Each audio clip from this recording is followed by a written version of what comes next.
नगर शहरातील उद्योजक असलेले दीपक लालसिंग परदेशी हे गेल्या 24 फेब्रुवारीपासून बेपत्ता झालेत।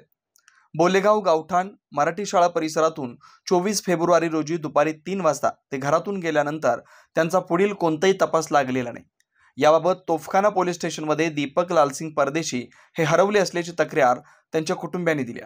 तरी दीपक लालसिंग परदेशी यांच्याबाबत कोणतीही माहिती मिळाल्यास तोफखाना पोलीस स्टेशन अथवा परदेशी यांच्या कुटुंबियांकडे संपर्क साधावा असं आवाहन नगर शहराचे आमदार संग्राम जगताप आणि परदेशी कुटुंबियांनी केलं। 24 फेब्रुवारी 2025 रोजी दुपारपासून अहिल्यानगर शहरामधील असणारे एक सुपरिचित व्यापारी चित्र रोड परिसरामध्ये दीपक ऑइल डेपो ह्या नावानं त्यांची एक जुनी फर्म होती आणि राहायला ते नगर शहराचं उपनगर बोलेगाव उपनगर ह्या उपनगरामध्ये रवासा करत होते।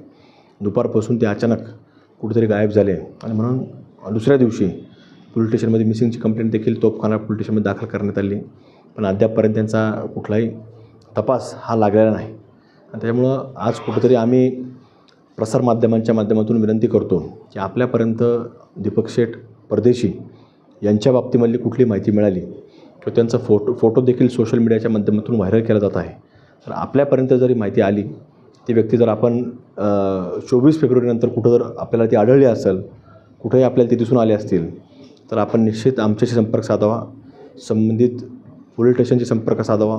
त्यांच्या कुटुंबाचे देखील मोबाईल नंबर त्याच्यावरती जाहीर करण्यात आले, त्यांना जरी आपण संपर्क केला तरी आमच्या या संपूर्ण अहिल्यानगर शहराला एक मदत होईल। त्यांच्या विशेषतः त्यांच्या परदेशी कुटुंबियाला ह्याच्या माध्यमातून फार आधार होईल। तर आपल्या सर्वांचं एक सहकार्य अपेक्षित आहे। तर आपण निश्चित